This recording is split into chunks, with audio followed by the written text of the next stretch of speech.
Hey guys, welcome back to another jack stand driveway video. In this video, not only do we have new mods, but we got a new vehicle. This is my new daily 2018 Chevy Silverado with LT. It's got 76,000 on it, 5.3 liter V8 under the hood. It's on I guess a 3-inch rough country lift springs with 33 12.5 17 Nitto trail grapplers, and it has air suspension in the back, so if we are towing anything heavy, which that's pretty much all I tow with this at the moment, but I can level it out so I don't look like a stupid squatted truck guy. Anyway, what came today is something else from Rough Country. Let's go ahead and unbox it. All right, well, the unboxing was kind of underwhelming, but you open it up, this is what it looks like. This is the cold air intake for this generation truck. I don't know if I can even look at it in here. Oh, here's the main arm here in the box. Main reason I got this, one for sound, two for performance, but the main reason is because I drive about 50 miles a day all the way up to school, and I'm getting, I don't know if it'll let me show you right now, but I'll throw up a picture on the screen. My round trip, yeah, this thing doesn't turn on right now. About 15.3 miles a gallon, which is pretty damn bad. So hopefully this will boost some of my fuel economy. I've been told, some people say it raises it up to 4, some people say it's like 1 or 2, but 1 or 2 I'd be absolutely happy with, because I mean, I'd be getting like 17 miles a gallon, which would be much better than 15. Let's go ahead and unbox it and start installing it, I guess. Alrighty, that has been removed here. I'm not really gonna do a step-by-step. American Trucks has a good video on it. Their instructions are pretty good. But as you can see, you got the throttle body there. You're gonna be able to see a lot more of the engine, which is nice. I guess we'll keep going. I'll probably just update you in small steps like this, and then yeah, we'll get the after portion figured out. So you'll find the air box is stuck in there pretty good, particularly this one. You just gotta pull on it. Don't be afraid to pull on it, they'll come out. And that's out. Next step, get your mass airflow sensor transferred over. You wanna look at it the way it is. Air is gonna come in from this side. Make sure the plug is on the bottom, so that way it reads it properly. There you go. Next step, thread the fittings on.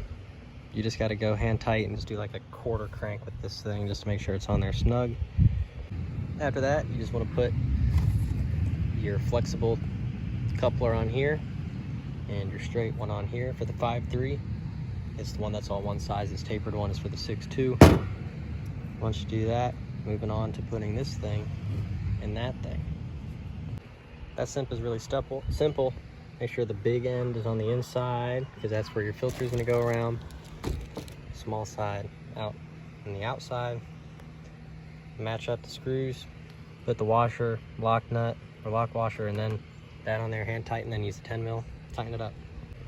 Then you install the weather stripping around here. That is very difficult. I don't know how that's supposed to hold, but hopefully it won't harm it. The next step after that, apparently I was wrong about taking this out. You don't want to take this out.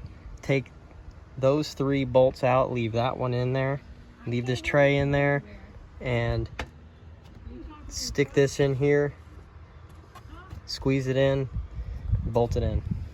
Next step, you actually install the filter. You want to put it in straight down like this, then tilt it up, and make sure when you install it, let me see if I can get it this way. I don't know if you're going to be able to see it, but the Rough Country logo should be upright. See, like that. When you install it, that's what they told me to do, so that's what I'm gonna do. Next step, make sure you put your hose clamps on. Slide this one all the way back so it's not interfering with that. You may actually have to undo this one because this is a little big. I don't know if you're supposed to use that big one. I assume that was for the 6.2 throttle body, but this did not quite fit over the 5.3 throttle body, so I just kind of undid it, put it back together, clamp it in. Stick this side in first because they got the flexible here. Make sure you go under these hoses and then kind of work it on here. push it in. You'll get it eventually.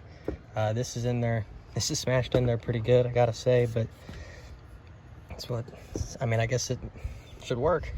Tighten them down and call it a day on that. Move on to, I'm assuming, probably these hoses should be these, if we can somehow figure out. Probably gonna be those there. I'll show you. So you remove the breather hoses that were on here and just bring the new ones on in from here. Plug in your mass airflow sensor, and that is it. You should be done. Since I removed this strut here, I got to put that back, put these pins back in, and we'll go ahead and test her out. Okay, I made sure everything's buttoned up. Let's start it up and get a sound test. I don't know if you'll be able to hear it from here.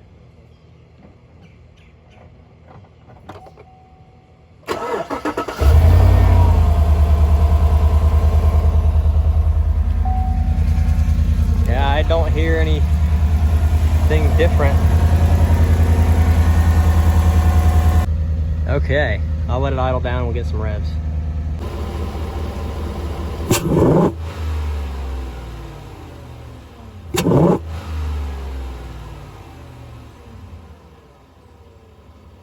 yeah, you can definitely hear it. Let's go take it for a drive. All right, take this corner, windows down.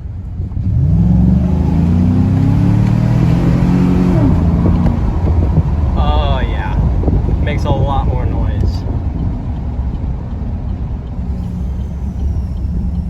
And it may have made a marginal difference in throttle response. It's hard to tell because this thing was already tuned out of the V8 mode, but it sounded a lot better, a lot better. So now the only thing is I got to test the miles per gallon. Obviously it dropped down because of all I've done is Florida so far, but yeah, sounds phenomenal. That was what it was missing, because it already had a pretty nice exhaust note. It was just missing that like super throaty sound, that muscly sound that the intake gives you. Oh yeah. Now hopefully it'll also, like I said, help me gain fuel economy so I'm not burning up like a tank of gas every week. But we shall see. More to come.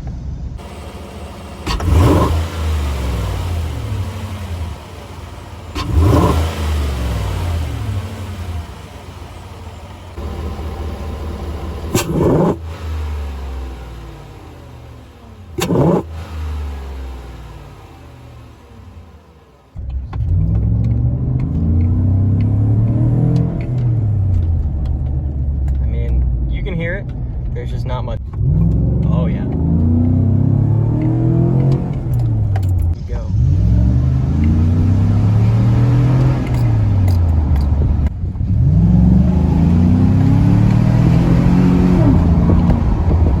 All right, well, it's been 1 month and one starter later, and I gotta say that intake is probably the single best thing I've done to this truck. The sound is just awesome, first of all, and the gas mileage is better, like noticeably different. As far as the numbers go, my lowest average I got was an increase of 1 mile a gallon, and my highest average is about 2 to 3 depending on speed. I noticed it really picked up the most around in between 45 and 55 miles an hour. Once you hit a little bit above that, like 65, 70, which is typically what my commute speed is, it drops down to about a mile, a mile a gallon, mile and a half a gallon, something like that change. But I've noticed that it may just be saying it's a small increase like that, but my gas tank lasts almost twice as long as it used to. So it's very much worth it. And it's not because I'm accelerating lightly. I sound so good now that I have to get into it almost every time I accelerate. So it's more fun and getting better gas mileage. And just for that price of the Rough Country one over all the other ones, I would absolutely recommend this for your truck. I mean, everybody I talk to, I tell them the best thing you can do to your truck or vehicle in general, I guess, if you want something at least in my opinion. Like, you don't want to spend a bunch of money, but you want to pick up a little bit of miles a gallon and a little bit of sound. Go ahead and do it. It's not going to make your horsepower go up, you know? I mean, maybe like 1 or maybe 10 horsepower at most, but it sounds so good. It works so well for gas mileage, so I absolutely recommend it. Hopefully this helps you guys a little bit make your decision. And if you're waffling about it, I would just do it. You know, I would just do it. So hopefully this helped you guys. Thanks for watching. We'll see you next time.